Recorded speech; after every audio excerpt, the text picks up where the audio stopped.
You fellows ready? You good? Yeah. Okay.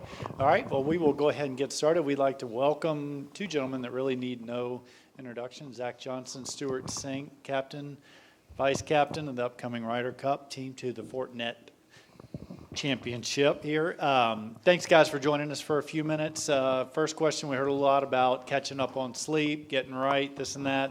No, it's been a very hectic time and is going to be a very busy time for you guys. So just some thoughts on being here this week. Stewart is the past champion 2020. Zach, if I saw correctly, you're making your second start here with the top 15 in, I think, 2018. So just some thoughts on being back here at Silverado this week in the midst of everything else going on.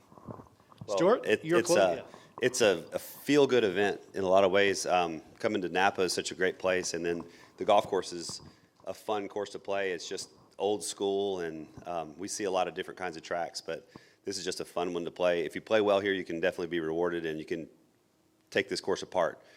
But it's got some defenses out there, and it's been a little while, and since I played a competitive tournament, 2 or 3 weeks, and I think Zach's about the same. So seeing what we saw last week with the Ryder Cup guys and seeing Marco Simone, I just don't see how that can't get you fired up to compete. I mean, getting to mix it up with those guys and see what they do and learn a little bit from them. I appreciate the opportunity to be a vice captain just so I can watch and learn from those guys and just be a little better competitor myself. Yeah, that's well said. I think this week for me and talking to some of my team, meaning my coaches and things of that nature, there were some hesitancies on whether or not I should do this or not. At the same time, given the people I have around me, specifically someone like Stewart and our other peers, our leadership captains, if you will, we've done a lot of good work to date, and so this is just like a nice semblance of what reality for me. I mean, getting into an atmosphere and an environment that kind of feels normal is great, because what we have in store for us is it's special, it's the best, but it's not normal. So I can kind of decompress here and compete. I love the golf course. This is a place I've always wanted to come back to since 2017 or 18. Is that what it was? 18. Yeah. Just because I loved it. I loved the golf course and what it demanded. And obviously the community and everything that goes along with it, the food. It's pretty special too. So love being back. Love how Fortinet's really taken ownership of it. Pretty special there. The guys want to be here, and it's a nice way to kick off the fall. Okay, well, with that, we'll just jump in and take a few questions. If you have questions, we've got a microphone, Marty. I'll bring it right to you. Zach, Stewart, welcome to Napa. Thank you. Great to see you here. What is it like being here and being connected to Max Homa and Justin Thomas, who are also playing this week? What are your thoughts on just, having 4 Ryder Cuppers here at this event this week? Sure. What does that feel like? Well, I think the beauty of having a month off from the Tour Championship to the actual Cup does give us the luxury and freedom to, come here and compete. Max and JT, I don't really want to speak on behalf of them, but if they don't play well, they may not play. That's the bottom line. I'm kidding. There was a little hesitation there. Did you see that? They took it seriously. Like, no. But, Max is obviously defending. Max 2 times over? Am I fair? Is that right? So that's pretty impressive, and it doesn't surprise me that he wants to try to defend his championship. That's awesome. JT's obviously had a little bit more time off, so it's great that he wants to get back in that environment of competing and that sort of thing. I mean, hopefully they both play great at the same time. Stewart and I were just talking about it before we sat down.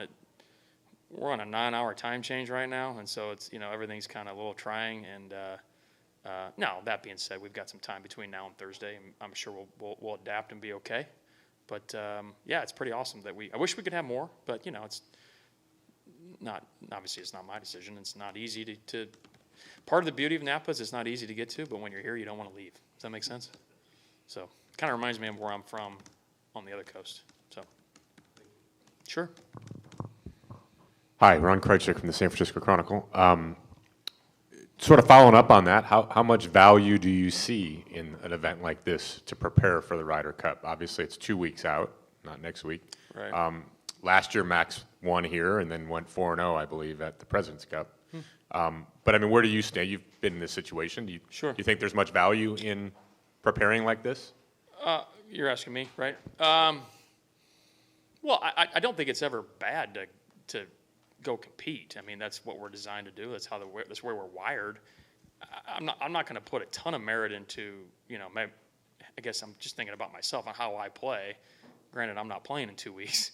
But, for me, it's just a kind of a fun week to go see where I'm at and get ready for October, November, I guess, personally speaking. But as far as the other two guys, you'd have to ask them. I mean, I'm sure they want to win, number one. Number two, personally, if they play great or play poorly, what I do know is that the opposite can happen. So, it's not – ideally they get some momentum. I mean, momentum in this game is pretty lethal and can be a really good thing. You stated what Max did last year, and no one was surprised by that. We saw him navigate Charlotte in the President's Cup quite well.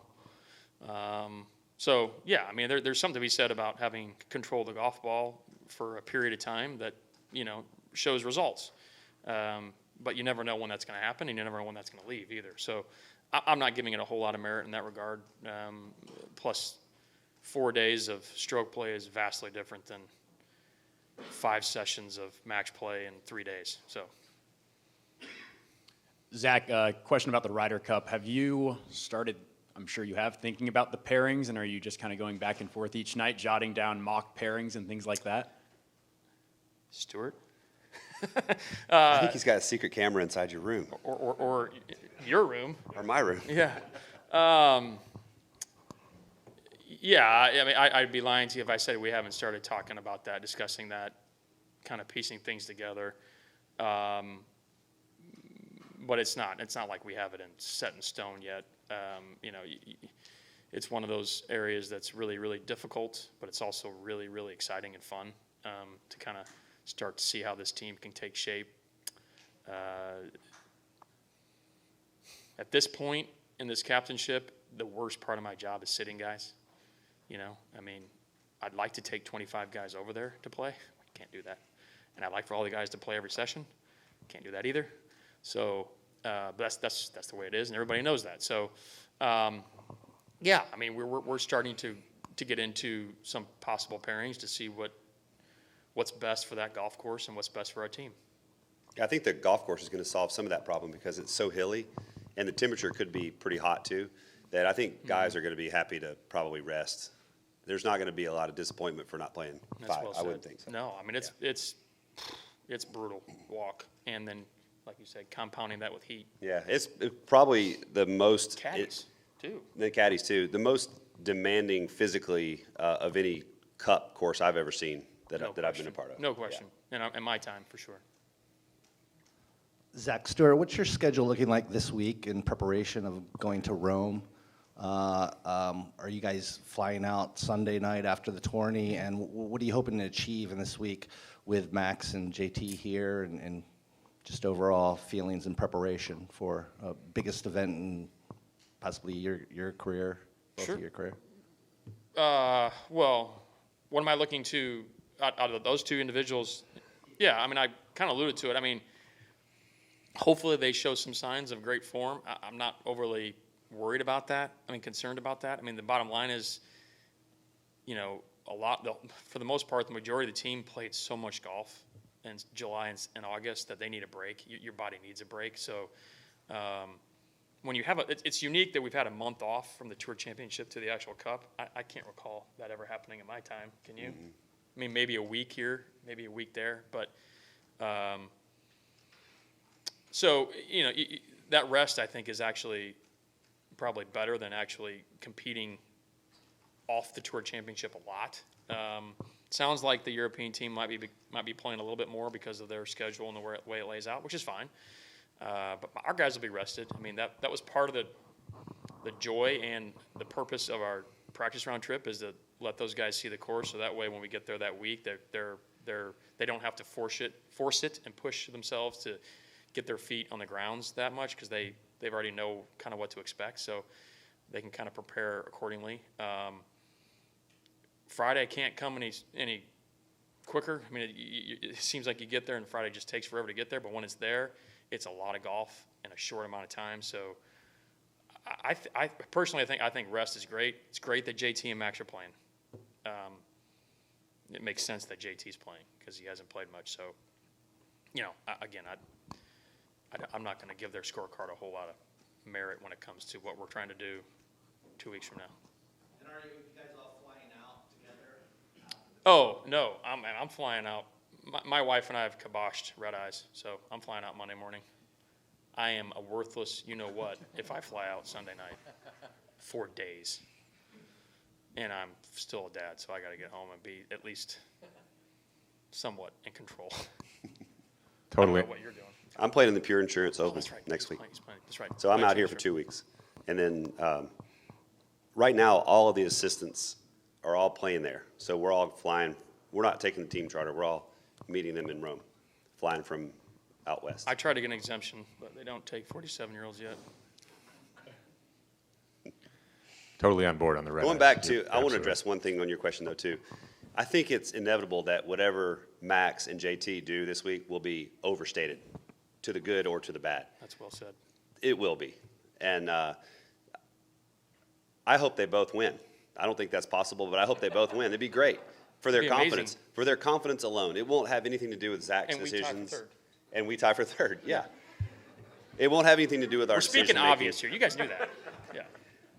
But I just think it's, for us internally, it'll probably be, we hope that they have confidence coming out of this week, and that'd be a great thing. Other than that, we just don't look at results from 1 week. You just can't do that. It's not a good not enough fair. sample size to, we're not going to take somebody out of the pairings or put somebody in a pairing or something like that based on one tournament. How many miles away? 7,000 miles away from Rome. 100%. Yeah. And we've seen it in cups before, just to further that, even be more specific. Just because Stewart and I play Friday morning in a Ryder Cup match and we don't win doesn't mean we can't go back out the next day and do it again. So you gotta take it with a grain of salt. Yeah. Yeah. If they win and you guys tie for third, will there be a playoff between you two for third? No, we'll split. We already agreed on that. Happy to split.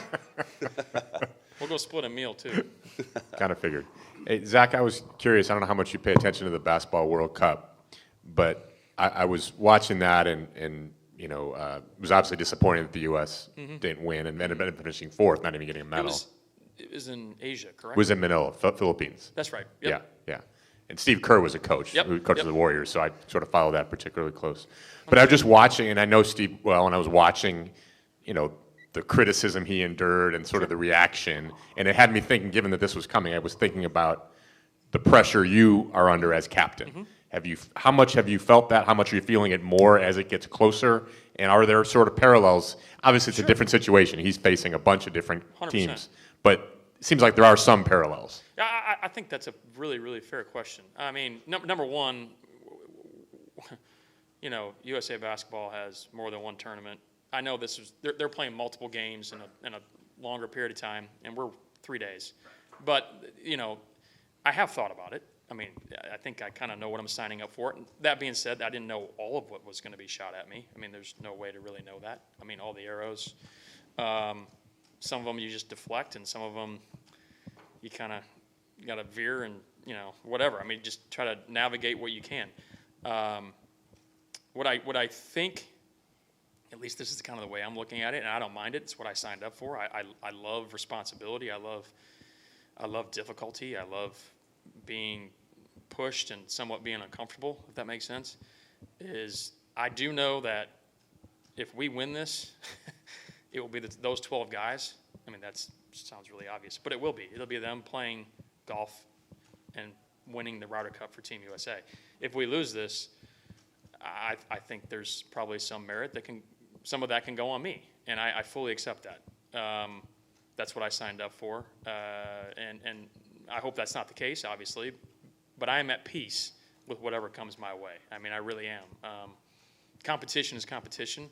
Our opponent's going to be very, very, very, very good, and Marco Simone will be a really difficult test for all 24 participants. So I mean, it's like any tournament, and specifically any match play event that we've ever played in. I mean, anybody can beat anybody.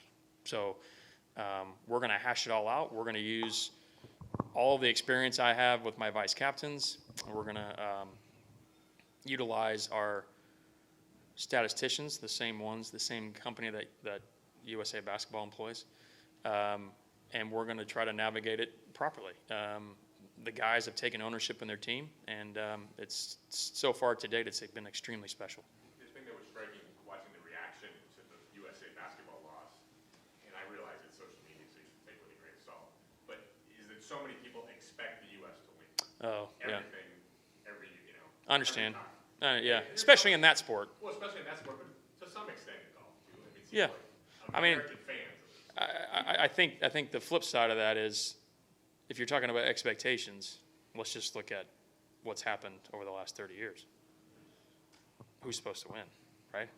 So I like that. I mean, this is an entirely different team than 1993 or 95, 97, whomever, whatever, how far back you want to go, 2018, 2004. This is an entirely different team with a new opportunity. And that's how we look at it. I mean, we've learned from the past, certainly, continue to, but the bottom line is this team has one mission in mind, and we're going to do it collectively.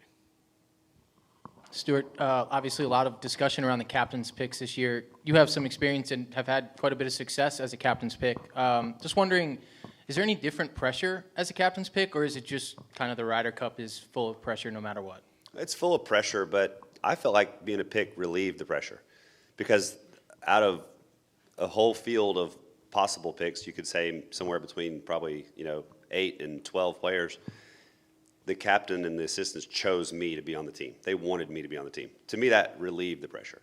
I've also been the last qualifier, the 10th qualifier in 2001 when 9/11 pushed it back to 2002. So I had a 1-year wait being the last guy on the team, and that sent the pressure to the moon. So I felt much more relieved as a captain's pick, and I probably played the best in the Ryder Cup when I was a pick. I was a 3-time pick. And so I just felt like my services were desired to be on the part of the team, and I felt empowered. And I haven't talked to the guys that got picked about that specifically. I might talk to them, but I would think they probably feel similarly, that it's more of a relief than like, oh, now you got to perform, you got picked. It's more like the exact opposite. That if you're one of those last qualifiers, man, if you're close to dropping out, that's where I felt pressure. I have a quick,